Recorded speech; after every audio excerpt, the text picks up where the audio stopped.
ಕೆಲವರ ದೌರ್ಬಲ್ಯ ಏನು ಗೊತ್ತಾ? Weak point. ಸಂಬಂಧಗಳಿಗೆ ತುಂಬ ಮಹತ್ವವನ್ನು ಕೊಡ್ತಾರೆ.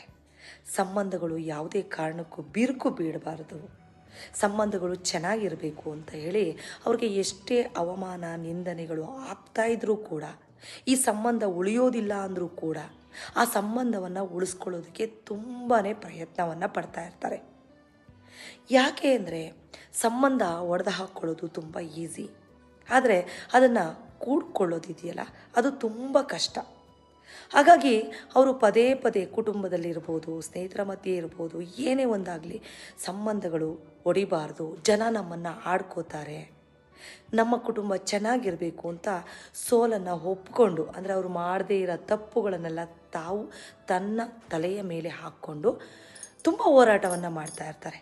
ಅಂಥ ವ್ಯಕ್ತಿಗಳಿಗೆ ತುಂಬ ನೋವೇ ಹೊರತು ಯಾವತ್ತೂ ಯಾರೂ ಕರೆದು ಸನ್ಮಾನ ಕೊಡೋದಿಲ್ಲ. ಅದೇನೇ ಇರಲಿ, ಅವರ ಪ್ರಯತ್ನಕ್ಕೆ ಒಂದು ಹ್ಯಾಟ್ಸ್ ಆಫ್ ಹೇಳಬೇಕು. ಆದರೆ ಕೆಲವೊಂದು ಸಾರಿ ಹೇಗಾಗ್ಬಿಡುತ್ತೆ ಅಂದರೆ ಪದೇ ಪದೇ ಅವಮಾನಗಳು ನಿಂದನೆಗಳು ಎಲ್ಲವೂ ಆಗ್ತಾಯಿದ್ರೂ ಕೂಡ ಆ ಸಂಬಂಧವನ್ನು ಉಳಿಸ್ಕೋಬೇಕು ಅಂತ ಅವಿರತ ಪ್ರಯತ್ನ ಮಾಡ್ತಾಯಿದ್ರೂ ಕೂಡ ಆ ಕಡೆಯಿಂದ, ಅಂದರೆ ಆಪೋಸಿಟ್ ಏನಿರ್ತಾರೆ ಅವರ ಕಡೆಯಿಂದನೂ ಕೂಡ ಅದೇ ಪ್ರಯತ್ನ ನಡೀತಾ ಇಲ್ಲ ಅಂದರೆ ಇವರ ಹೋರಾಟಕ್ಕೆ, ಇವರ ಪ್ರಯತ್ನಕ್ಕೆ ಅರ್ಥ ಇದೆಯಾ? ಸುಮ್ಮನೆ ಈ ಬಂಡೆ ಮೇಲೆ ಮಳೆ ಸುರಿದಂತೆ ಆಗ್ತಾ ಇರೋದಿಲ್ವಾ? ಮತ್ತೊಂದು ಕಡೆ ಏನಾಗುತ್ತೆ ಅಂದರೆ ಮನುಷ್ಯನಿಗೆ ಸ್ವಾಭಿಮಾನ ಕೂಡ ಅಷ್ಟೇ ಮುಖ್ಯ ಆಗಿರುತ್ತೆ. ಈ ಸೆಲ್ಫ್ ಎಸ್ಟೀಮ್ ಅನ್ನೋದು ವೆರಿ ವೆರಿ ಇಂಪಾರ್ಟೆಂಟು. ಯಾಕೆ ಅಂದರೆ ಸ್ವಾಭಿಮಾನವನ್ನು ಬಿಟ್ಟು ಬದುಕೋದು ಒಂದೇ, ಎಲ್ಲವನ್ನು ಅಡವಿಟ್ಟು ಬದುಕೋದು ಒಂದೇ.